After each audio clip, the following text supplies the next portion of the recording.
Selamat siang teman-teman semua. Saya akan mempresentasikan tentang hasil dari PPT kita dari kelompok 8, yaitu analisis arus kas. Dengan saya sendiri, Melu Vitasari, dan nanti ada teman saya yaitu Dira Anggraini. Saya akan menjelaskan tentang apa itu analisis arus kas.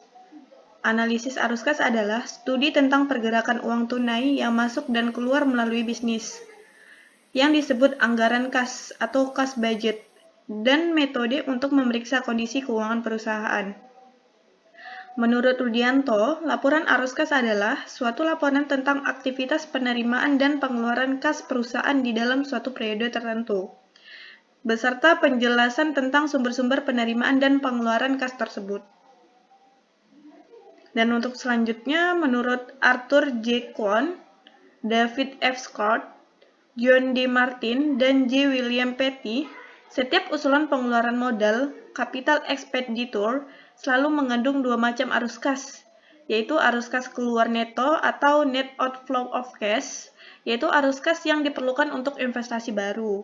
Dan yang kedua ada arus kas masuk neto atau net inflow of cash, yaitu sebagai hasil dari investasi baru tersebut, yang sering disebut net cash forecast. Dan untuk selanjutnya, saya akan menjelaskan tentang motif-motif analisis arus kas. Di sini ada 4 motif. Yang motif pertama yaitu motif transaksi, yaitu perusahaan membutuhkan sejumlah uang tunai untuk membiayai kegiatan sehari-harinya. Dan yang kedua, motif berjaga-jaga, yaitu untuk berjaga-jaga terhadap kebutuhan yang mungkin terjadi, tetapi tidak jelas kapan akan terjadinya. Yang ketiga ada motif spekulatif, yaitu untuk mengambil keuntungan kalau kesempatan itu ada. Dan yang untuk keempat, motif compensating balance, yaitu motif ini sebenarnya lebih merupakan keterpaksaan perusahaan akibat meminjam sejumlah uang di bank. Untuk selanjutnya, saya akan menjelaskan tentang model yang digunakan untuk membantu menentukan target saldo kas, yaitu ada 2 model. Yang model pertama, model Baumol. Model ini dikembangkan oleh William Baumol. Pada prinsipnya, model persediaan atau EOQ yang diterapkan pada manajemen kas, biaya pesanan diganti dengan biaya administrasi, dan biaya transaksi pada waktu melakukan transfer kas menjadi suatu berharga dan sebaliknya. Dan yang kedua ada model Miller-Orr.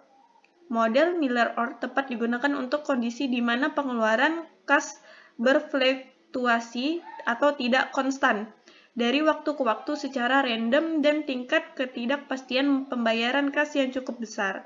Model ini pada dasarnya menentukan batas atas dan batas bawah fluktuasi kas. Dan untuk selanjutnya saya akan menjelaskan tentang tujuan analisis arus kas ini sendiri. Tujuan utama dari laporan arus kas yaitu memberikan informasi mengenai penerima dan pengeluaran kas suatu perusahaan selama satu periode. Tujuan keduanya yaitu memberikan informasi atas dasar mengenai aktivitas operasi, investasi, dan pembelanjaan. Dan yang untuk selanjutnya saya akan menjelaskan tentang langkah-langkah penyusunan laporan arus kas.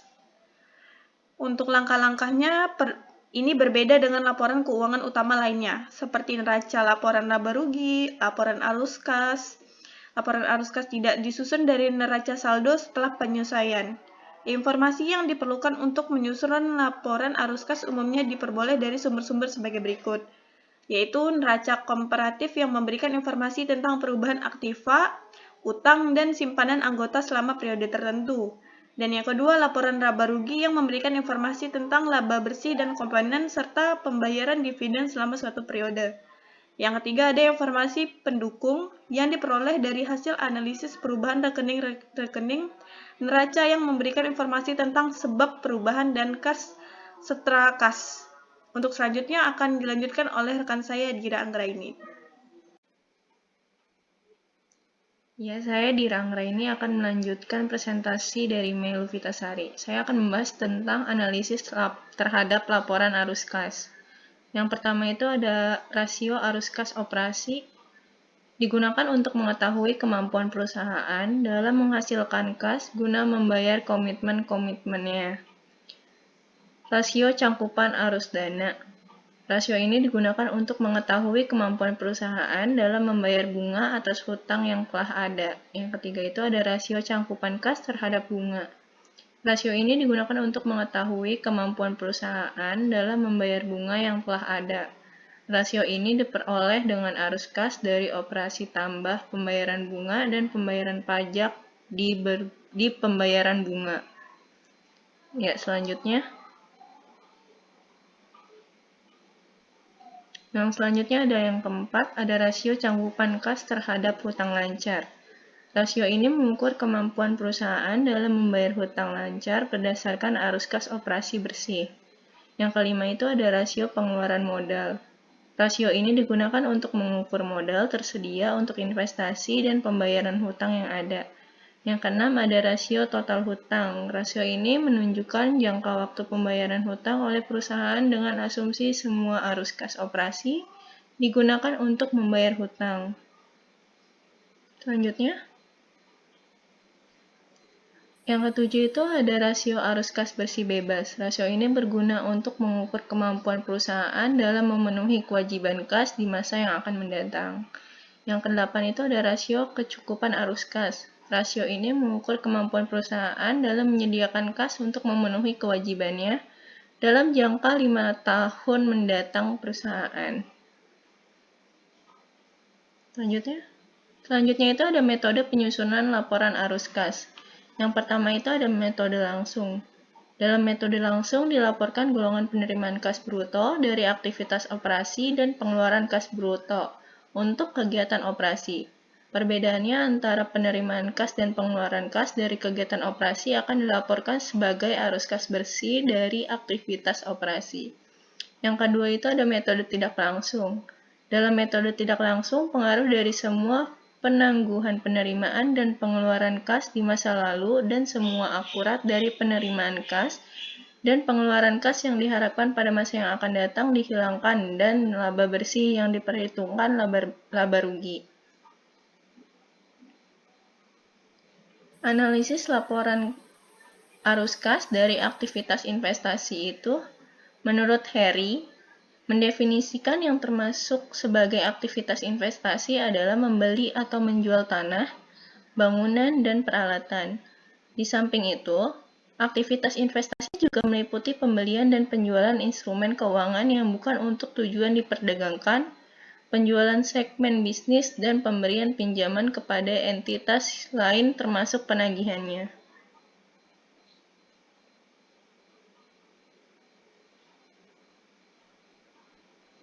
Analisis laporan arus kas dari aktivitas pendanaan. Menurut Harry, mendefinisikan aktivitas pendanaan meliputi transaksi-transaksi yang dimana kas diperoleh atau dibayarkan kembali kepada pemilik dana atau investor dan kreditor. Contohnya itu kas bersih yang diterima dari penerbitan saham atau obligasi, pembayaran untuk pembali saham biasa, atau untuk menebus kembali utang, obligasi, dan pembayaran dividen tunai. Jadi, yang termasuk ke dalam aktivitas pendanaan adalah meliputi transaksi-transaksi yang berkaitan dengan utang jangka panjang maupun ekuitas. Perusahaan pembayaran utang lancar tidak tergolong sebagai aktivitas pendanaan.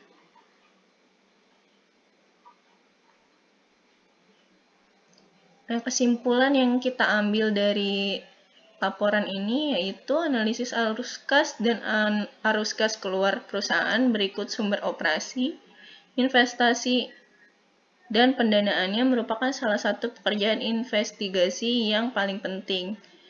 Informasi tentang arus kas suatu perusahaan berguna bagi pemakai laporan keuangan sebagai dasar untuk menilai kemampuan perusahaan dan menilai kebutuhan perusahaan untuk menggunakan arus kas tersebut.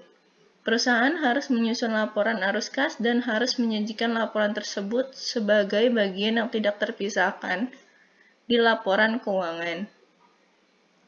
Pengertian luas mengenai arus kas yang dari kegiatan penjualan atau kegiatan yang sama dikurangi oleh semua biaya-biaya yang meliputi seluruh pengeluaran kas. Arus kas didefinisikan sebagai laba sebelum pajak dari suatu proyek. ditambah dengan biaya penyusutan dan dikurangi laba bersih sebelum pajak tambahan yang diakibatkan oleh proyek-proyek tersebut. Ya, sekian dari kelompok kami. Kurang lebihnya kami mohon maaf.